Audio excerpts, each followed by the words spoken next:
Alors bonjour à vous tous, bien-aimés du Seigneur. Je commencerai avec une question. Avez-vous péché aujourd'hui? Ceux qui n'ont pas péché aujourd'hui, lèvent la main. Qui n'ont pas fait de péché. Alors je trouve qu'il n'y a pas beaucoup de mains levées, mais c'est peut-être normal, c'est bon signe. Si vous hésitez à répondre à cette question, parce qu'il faudrait peut-être que je définisse exactement ce que péché veut dire, parce que dans la tête de chacun, ce mot a des images un peu différentes. Mais aujourd'hui, on va essayer de tenter de ne plus avoir de problème avec cette question et qu'on puisse y répondre de façon assez rassurante. Merci. Un jour, un malade va voir son médecin. Il lui demande « Qu'est-ce que j'ai, docteur? Je me sens pas bien. » Alors le docteur lui répondit « Je ne sais pas, mais je vais t'ausculter. » Et les médecins, ils font ça. Vous savez que pour trouver un remède à une maladie, il est essentiel de connaître quelle est cette maladie. Sur ce, avec plusieurs examens d'analyse, le médecin savait ça, il parvint à un diagnostic. Il dit au malade, « Vous avez la maladie du péché. »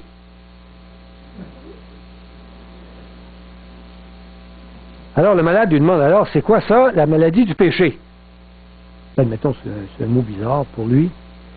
Vous savez que pour soigner une maladie que vous avez, il est essentiel de comprendre comment la maladie fonctionne. Vous savez, il y en a qui sont malades et qui vont sur Internet et qui vont essayer de comprendre comment ça fonctionne, leur maladie, puis parfois ils en savent plus que leur médecin. Alors le médecin explique à son client tout ce qu'il en est de sa maladie et il avoue que la maladie du péché est une maladie mortelle. Aïe, aïe, aïe. Si elle n'est pas soignée correctement. Il dit au malade, « Je vous recommande le meilleur hôpital. » Elle est là-bas, l'Église adventiste du 7e jour.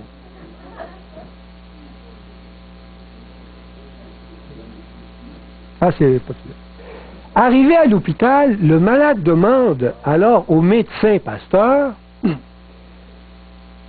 Qu'est-ce que je dois faire pour guérir de la maladie du péché? »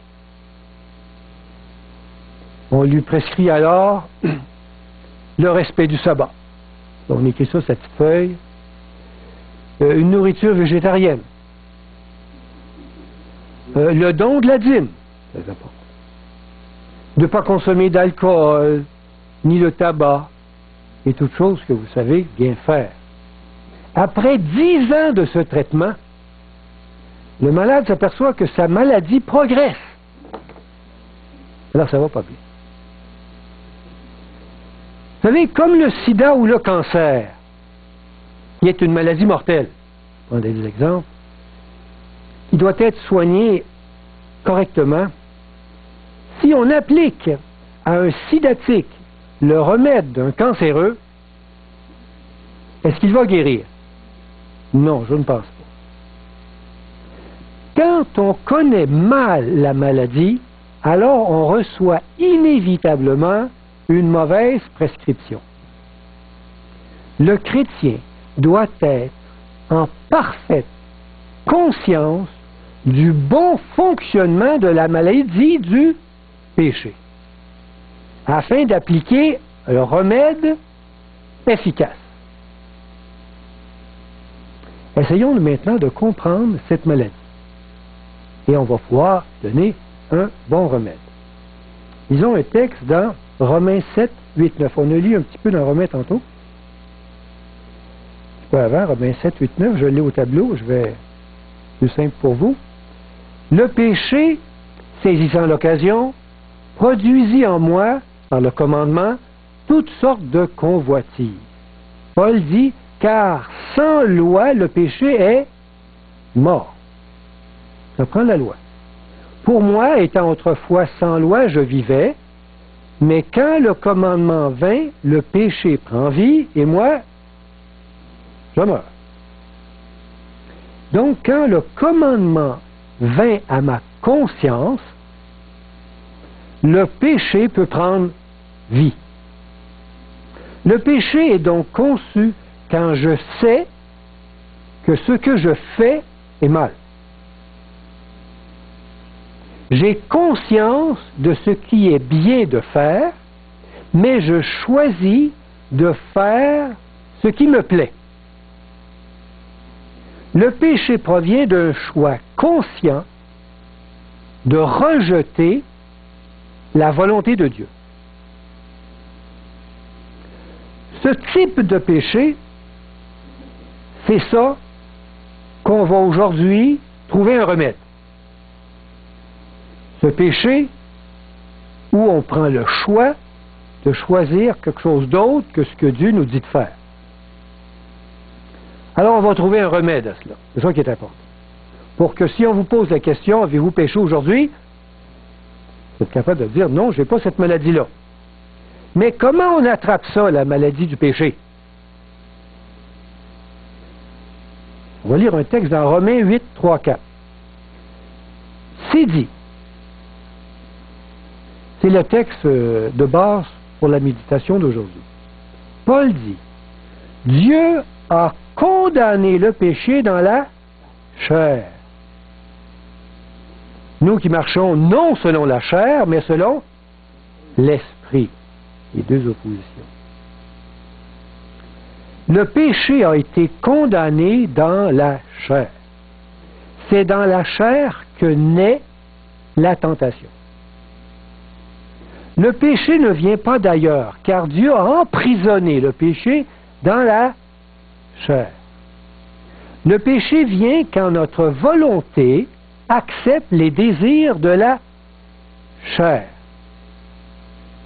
L'appétit non contrôlé, le sexe illicite, les ambitions mondaines, les distractions plaisantes, la convoitise des yeux, les boissons enivrantes, les drogues pernicieuses, l'envie, les honneurs, les flatteries, on peut en mettre.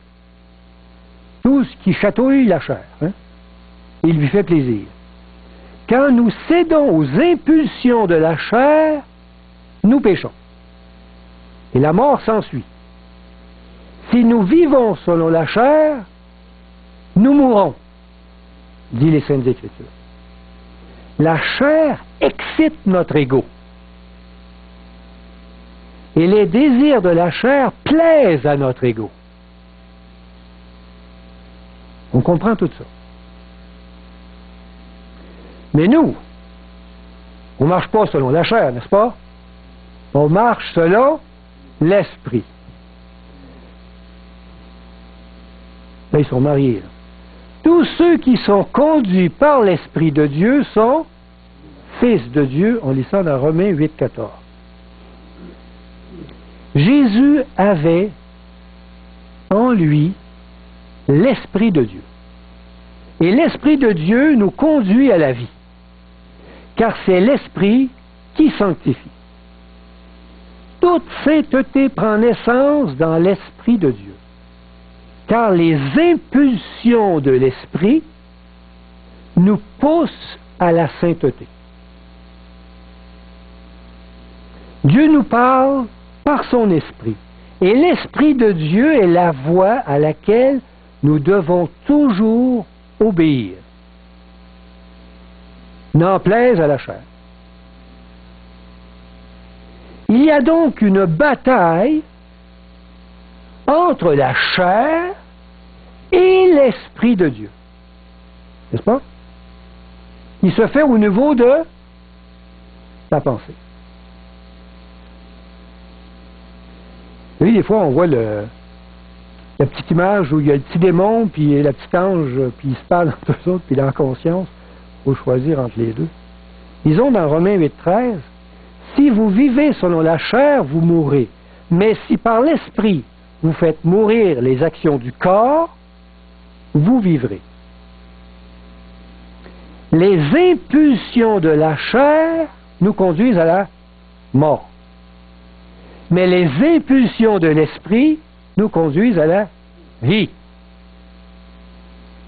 Satan désire contrôler notre esprit en passant par la chair.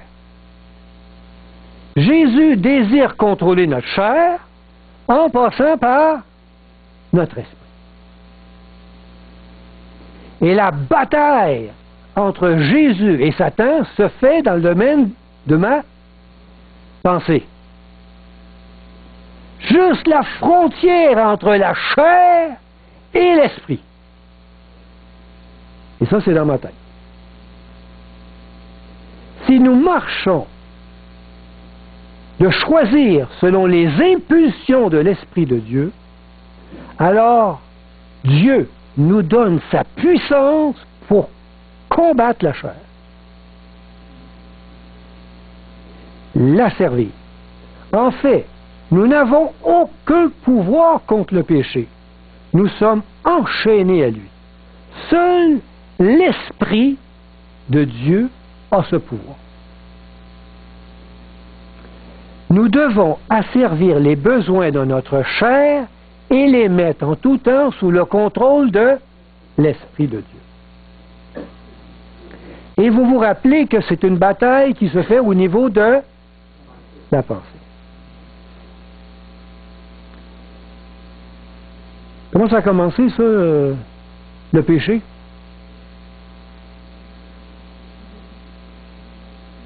Ça a longtemps, hein? Adam et Ève, dans le jardin d'Éden, elle a mangé le fruit. On peut lire ça dans Genèse 3:6, que j'ai mis au tableau. La femme, il est dit, vit que l'arbre était bon à manger, agréable à la vue, et qu'il était précieux pour ouvrir l'intelligence. Elle prit de son fruit et en mangea. Le premier péché de l'humanité a germé par un désir de la chair. Elle vit que l'arbre était bon à manger. Ce désir a embrouillé l'esprit de nos premiers parents. Satan passe par la chair pour embrouiller l'esprit. Donc Satan excite toujours la chair par des tentations pour salir l'esprit. Tandis que Jésus excite notre esprit par des révélations pour purifier la chair. On comprend la dynamique, hein? Un qui passe par en bas, l'autre qui passe par en haut. Entre nous, entre la chair et l'esprit, Jésus fait la guerre à Satan. Choisissons toujours les impulsions de l'esprit et un miracle s'opère en nous. Alors la puissance de Dieu nous arrache à l'emprise du désir de la chair. On sait comment ça fonctionne un peu plus, là. Maintenant, nous savons que le péché, Dieu l'a condamné dans la chair. C'est fantastique, ça. Si vous savez que, admettons, l'ennemi va venir attaquer notre pays par des sous-marins, si vous le savez, vous allez mettre tous vos efforts pour contrôler tout ce qui est le fond des océans. Vous allez savoir qu'il passe par là. Alors, si vous savez comment passe l'ennemi pour vous faire pécher, qu'est-ce que vous allez faire? Vous le savez, il passe par là, alors vous allez mettre tous vos efforts pour contrôler ce problème-là. Satan ne peut agir sur notre esprit qu'en passant par le canal de la chair. Gloire à Dieu, nous connaissons sa porte d'entrée. Alors on va mieux connaître le remède. Rappelons-nous, ça se passe au niveau de la pensée.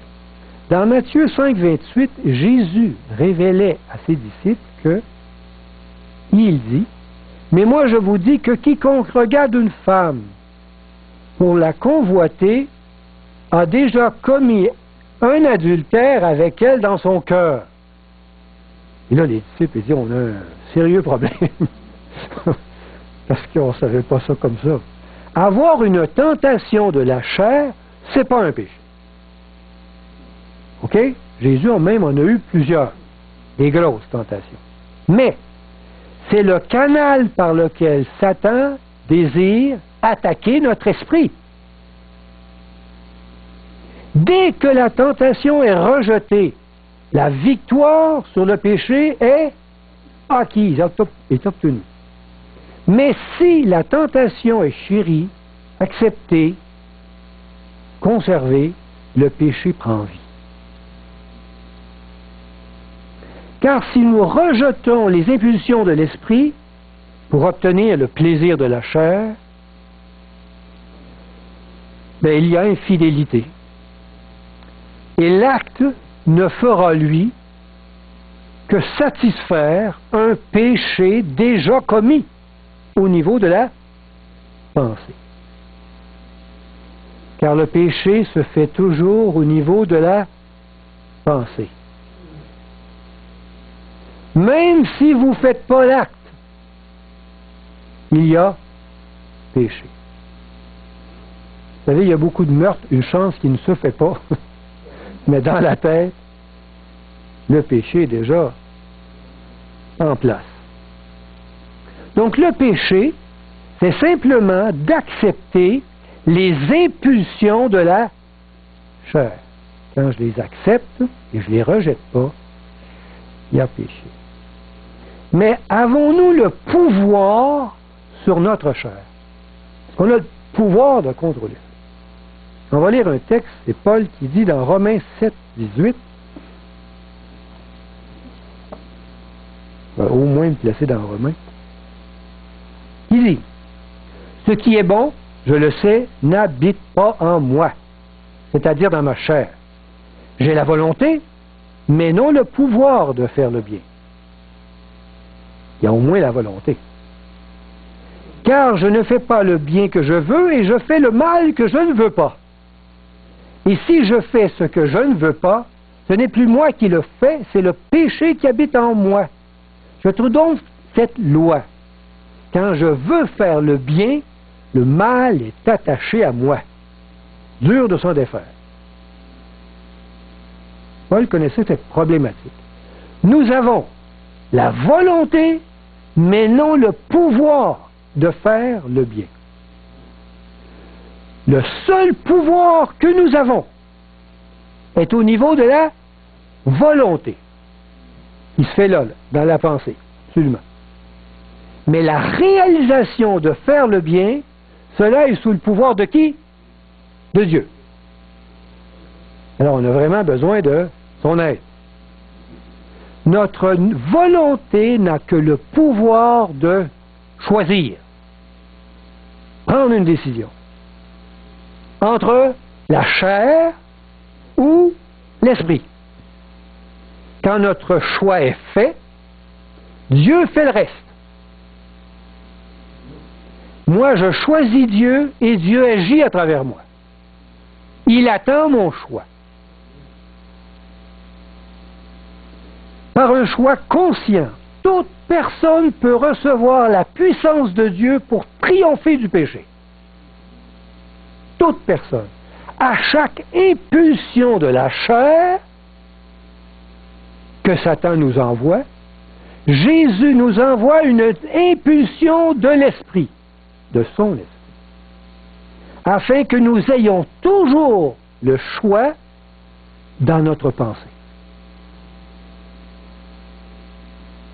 Nous ne sommes jamais en manque d'une impulsion de l'esprit. Sinon, on aurait un problème. Aucune tentation ne sera plus forte que notre volonté le permet. Et Dieu ne permet pas que nous soyons tentés au-delà de nos forces. On peut lire ça dans 1 Corinthiens 10, 13. En tout temps, nous pouvons marcher selon les impulsions de l'esprit. Et c'est à nous de faire le choix. En tout temps. Maintenant, je vais vous donner un remède en 3 doses. Un remède de cheval. Et on va, par les textes de la Bible, voir que je suis pas rien, j'ai rien inventé. On peut lire dans Actes 9, 6, c'est Paul qui dit, Paul tremblant et saisi d'effroi, quand à un moment donné, il a jeté à terre et il a vu Jésus, il dit, Seigneur, que veux-tu que je fasse? La première chose à faire pour vaincre le péché, c'est de rechercher la volonté de Dieu. Seigneur, que veux-tu que je fasse?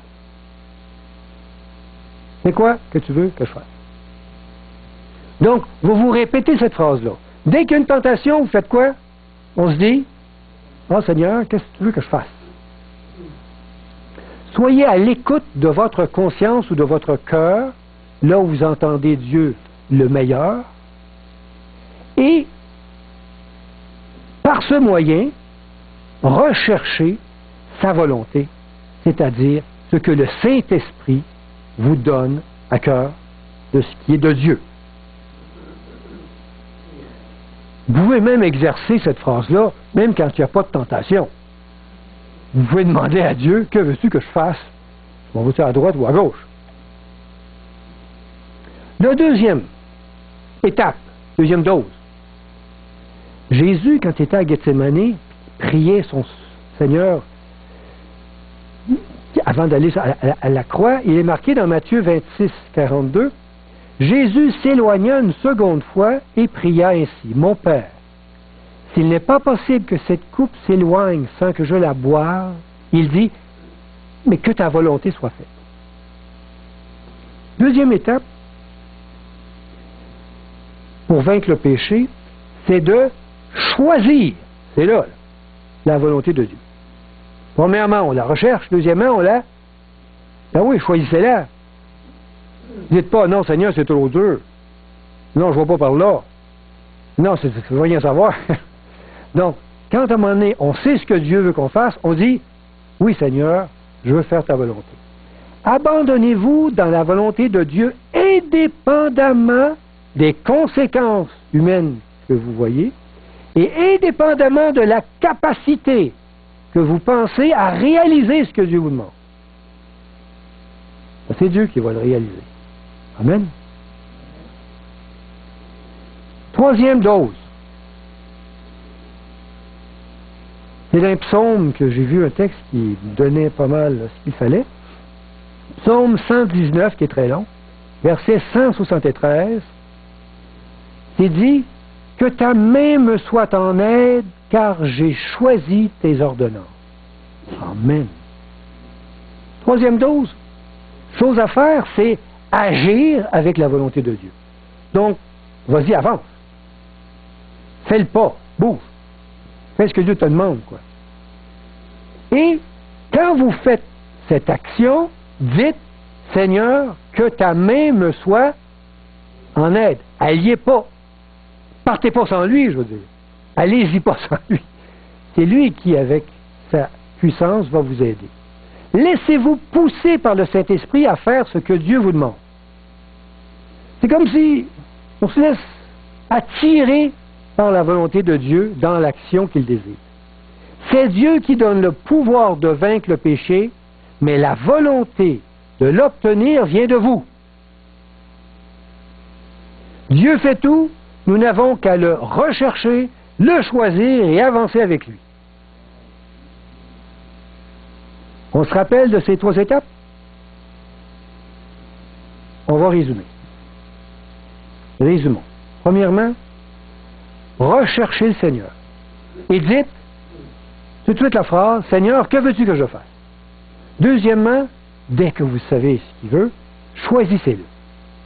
Il y a des gens qui s'enferment dans leur chambre de bain tant qu'ils n'ont pas compris ce que Dieu veut. On y veut qui a passé 3 jours. Non, mais c'est important de chercher la volonté de Dieu. Après ça, il s'est dit, Seigneur, que ta volonté soit faite. Il choisit de faire ce que Dieu lui demande. Et dans cette volonté de vouloir dire, il dit, Seigneur, que ta main me soit en aide. Toujours les 3 étapes. Et faites à chaque fois ces 3 étapes, jamais vous allez avoir la maladie du péché. C'est le remède très efficace. Le remède de cheval. À ce temps qu'on connaît l'antidote, lisons Romains 8, 3. On est toujours dans Romains 8. Dieu a condamné le péché dans la chair, on avait lu tantôt, en envoyant à cause du péché son propre Fils dans une chair semblable à celle du péché. On dirait qu'il y a un lien entre les deux. Dieu a condamné le péché dans la chair en envoyant son Fils dans cette chair. Ça va pas bien pour lui, là. Il a condamné le péché dans la chair, puis il envoie son Fils dans cette chair dans laquelle il a condamné le péché. Nous savons que Jésus avait une chair déchue, dégénérée par le péché. La même chair détraquée que nous avons. Faible, Jésus avait un corps qui lui donnait toutes les impulsions du péché. Mais, comme nous, Jésus avait aussi toutes les impulsions de l'Esprit Saint.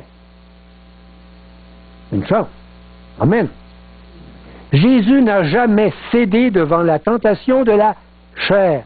Il choisit en tout temps de marcher selon les impulsions de l'Esprit, selon son Père.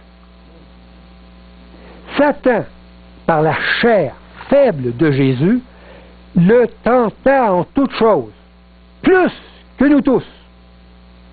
Mais, par l'Esprit de Dieu, Jésus contrôlait les impulsions de sa chair dépravée. Et en tout le temps, il a été vainqueur. Comme nous, Jésus n'avait aucun pouvoir plus grand que celui de sa propre volonté. On peut lire ça dans Jean 5,30. Car il s'était volontairement dépouillé de tous ses pouvoirs divins. C'est Dieu son Père qui opérait le miracle de l'arracher au péché après qu'il ait choisi de faire sa volonté. On lit ça dans Jean 14,10. Jésus n'a jamais failli parce qu'il était infaillible, non. Jésus n'a jamais failli parce qu'il garda et prit le choix de toujours faire la volonté de l'Esprit pour écraser les impulsions de sa chair. Amen. Il n'a jamais péché, même en pensée. Parce que c'est là que ça se passe, le péché. C'est bien évident. Nous pouvons tous, comme lui, ne plus pécher. Car il a été comme nous en toutes choses. Il est la preuve que le remède fonctionne. Mais pour guérir, vous savez, des fois on a besoin des bonnes habitudes de vie. Et souvent, on va voir le médecin il dit, il va falloir que tu arrêtes de faire telle chose, c'est une mauvaise habitude, il faut... Lisons 1 Corinthiens 7, 27. Non, c'est ça. 9, 27, merci. Il y en a qui suivent. Oui. Paul, il dit, « Mais je traite durement mon corps et je le tiens assujetti, de peur d'être moi-même rejeté après avoir prêché aux autres. » Il tient son corps assujetti par l'Esprit de Dieu. Il lui guide. L'Esprit doit, de façon naturelle, à un moment donné, il faut que ça devienne une habitude, dominer le corps. C'est une question d'exercice, d'habitude, puis à un moment donné, ça devient plus facile. Et ça, c'est toute notre vie, ça. On a commencé quand on était un bébé, il ne fallait plus faire caca dans notre couche. Il fallait se retenir. Hein? Les enfants, eux autres, ils doivent dire toujours non à chaque fois qu'il y a une sucrerie. On dit non, faut pas, les bonbons, c'est fini. Les adolescents doivent toujours dire non au plaisir des drogues, puis des choses qui sont attirantes. Les adultes doivent dire non au plaisir charnel. Les vieillards dire non tout aux pilules. Faut dire non au Viagra. Le combat entre la chair et l'esprit est sans relâche toute notre vie. On a un combat. Et nous ne devons jamais cesser devant ce combat. Mais Dieu a mis une loi très intéressante. Une loi qui va nous aider. Sinon, on finit plus, je veux dire. C'est quand même épuisant ce combat-là. Alors Dieu a mis une loi qui va nous aider. Et la loi, c'est plus on choisit les impulsions de l'esprit, plus on dit oui à ça, plus les impulsions de la chair faiblissent. Amen! On n'a pas besoin de combattre comme des fous toute notre vie. Plus on choisit l'esprit, plus l'autre il est plus capable. Mais, attention, il y a l'inverse aussi. Plus on a les impulsions de la chair et on choisit ceux-là, plus l'esprit s'en va. Alors, il faut faire très attention.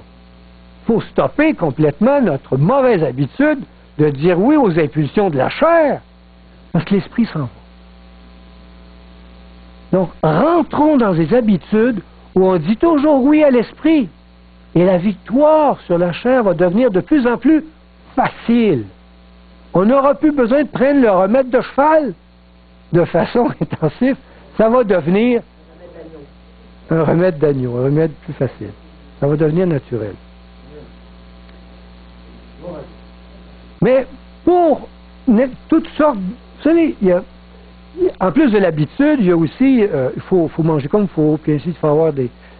On va lire un autre texte, là, pour avoir de l'exercice, puis c'est pas rien qu'une habitude. Parfois, on a des... Comment je peux dire ça? Des moments, des exercices forts qui vont nous tenir en santé.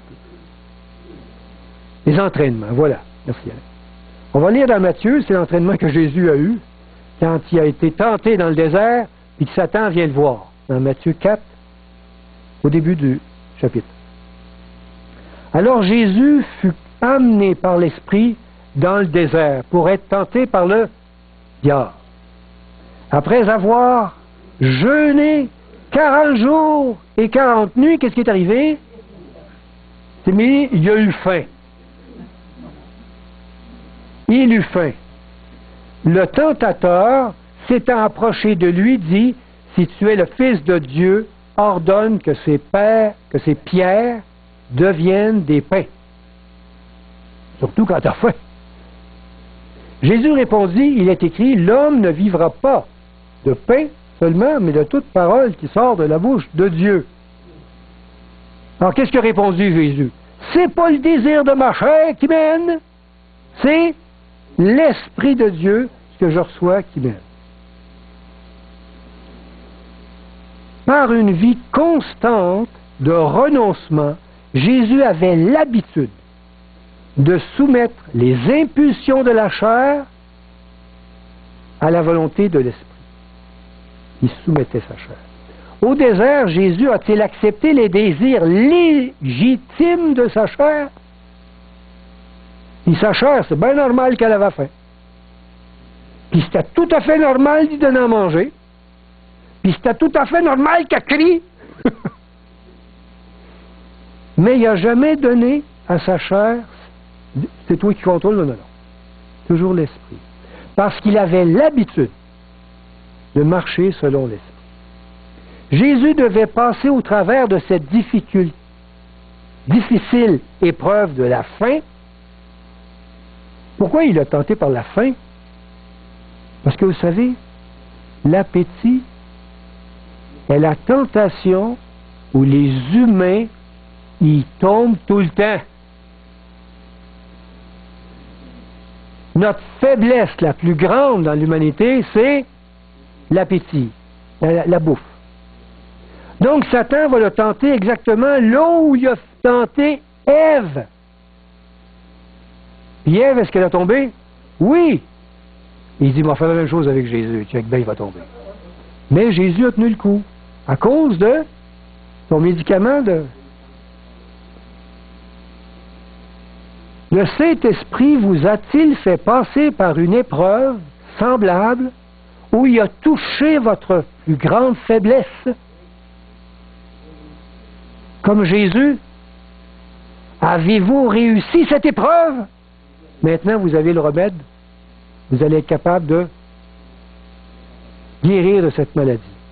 Votre victoire sur cette épreuve où il y a l'élément le plus faible de votre vie prouvera que le remède est efficace pour tous les autres.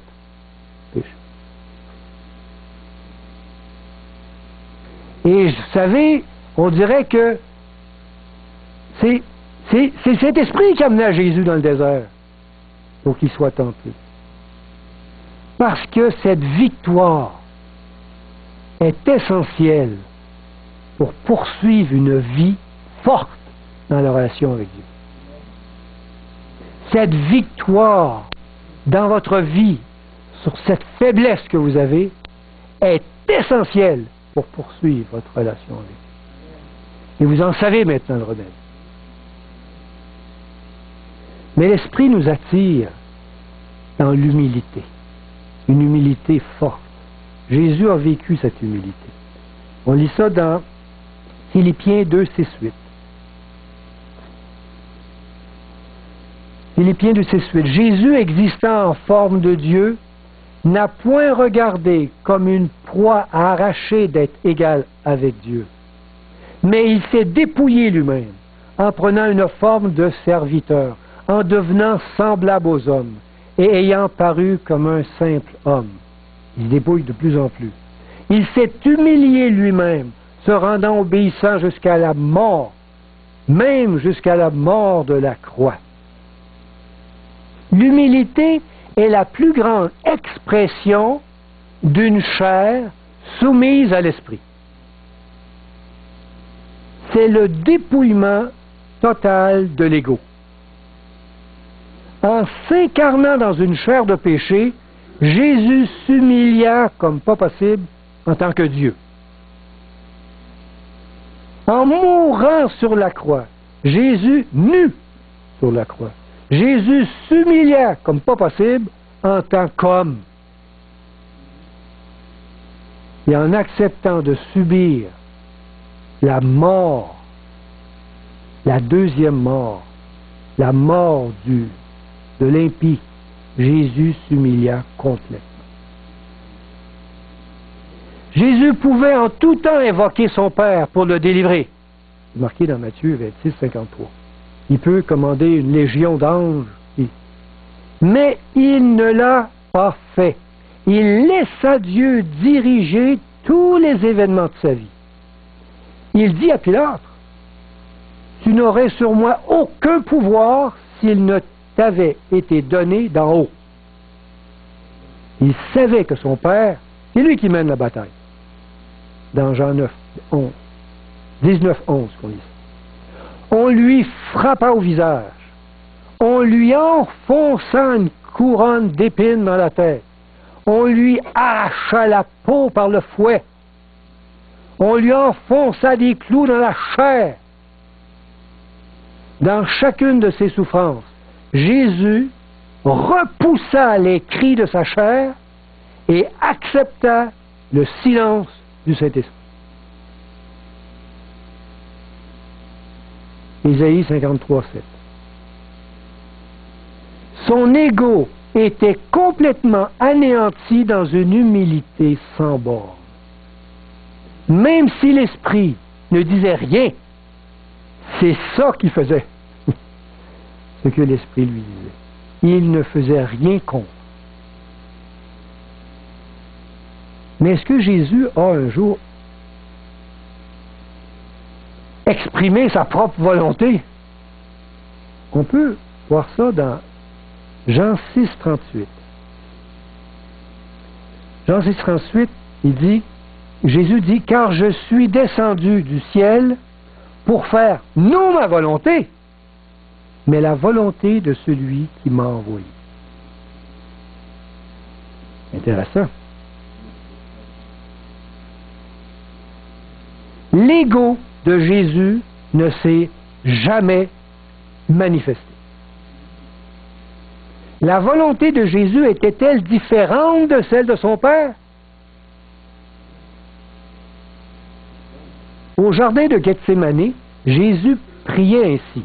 Il a dit, « Mon Père, s'il est possible, que cette coupe s'éloigne de moi. » Quelle était la volonté de Jésus? Pas aller à la croix. Quelle était la volonté de son Père? Tu vas y aller. C'est Matthieu 26, 39 qu'on lit. Comme pour nous, l'ego de Jésus souffrait de la dégénérescence de sa nature pécheresse. Il savait que son ego était tordu par une nature détraquée. Il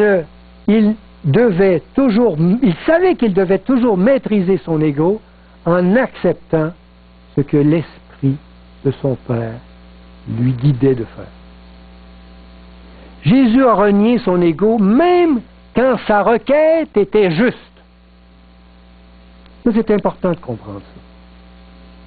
Nous devons renier notre ego même si nous croyons dur comme fer d'être dans la vérité. Notre propre jugement de ce qui est juste ne doit jamais prendre le dessus. Même si c'est vrai. La volonté de Dieu prime. L'Esprit de Dieu doit toujours nous diriger en chaque instant, chaque réflexion. Toute manifestation de nous-mêmes est en elle-même un rejet de Dieu.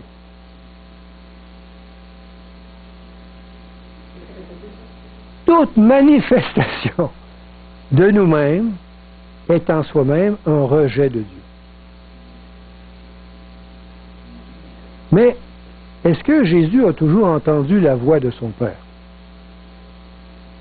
On va lire ça, c'est parce que des fois, nous aussi, on demande, on la veut, la voix de notre Père. On lit ça dans Matthieu 27, 42, 46. Il est sur la croix et les gens autour de lui disent « Il a sauvé les autres et il ne peut se sauver lui-même. S'il est roi d'Israël, qu'il descende de la croix et nous croirons en lui. S'il s'est confié en Dieu, que Dieu le délivre maintenant. S'il l'aime, car il a dit « Je suis fils de Dieu ». C'est plein de « s'il l'aime »,« si c'est vraiment c'est Dieu »,« si c'est vraiment c'est ça ». C'est provocateur. Ça le provoque. Parce que oui, Dieu l'aime. Oui, vraiment, c'était lui. Les brigands crucifiés avec lui l'insultaient de la même manière. Depuis la 6e heure jusqu'à la 9e, il y eut des ténèbres sur toute la terre. Et vers la 9e heure, Jésus s'écria d'une voix forte, « Eli, Eli, lama sabachthani » c'est-à-dire, « Mon Dieu, pourquoi m'as-tu abandonné » Sur la croix, Jésus vécut le noir total du désespoir. Il n'y avait plus en lui d'impulsion du Saint-Esprit. Ça va pas bien. À ce moment, l'Esprit du Père l'abandonna et Jésus fut réellement désemparé. Jésus se sentit rejeté de son Père, car la culpabilité de sa nature pécheresse pesait sur lui. Et le Père plaça sur lui notre propre condamnation. Et cela brisa son cœur.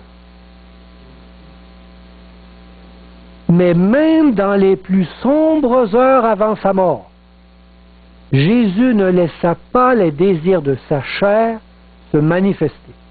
Même quand il entendait même plus l'impulsion de l'esprit, il ne laissait pas les impulsions de sa chair prendre place. Il aurait pu descendre de la croix, mais il demeura fidèle à la volonté de son Père jusqu'à la mort.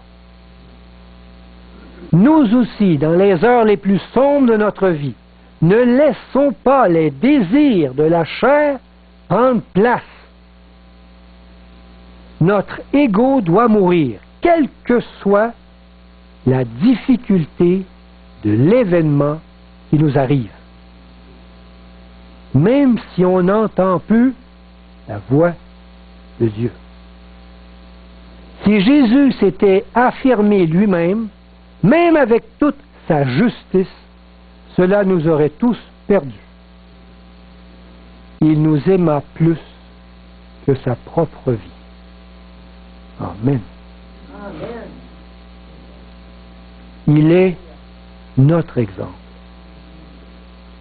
Terminons avec Philippiens 2,5.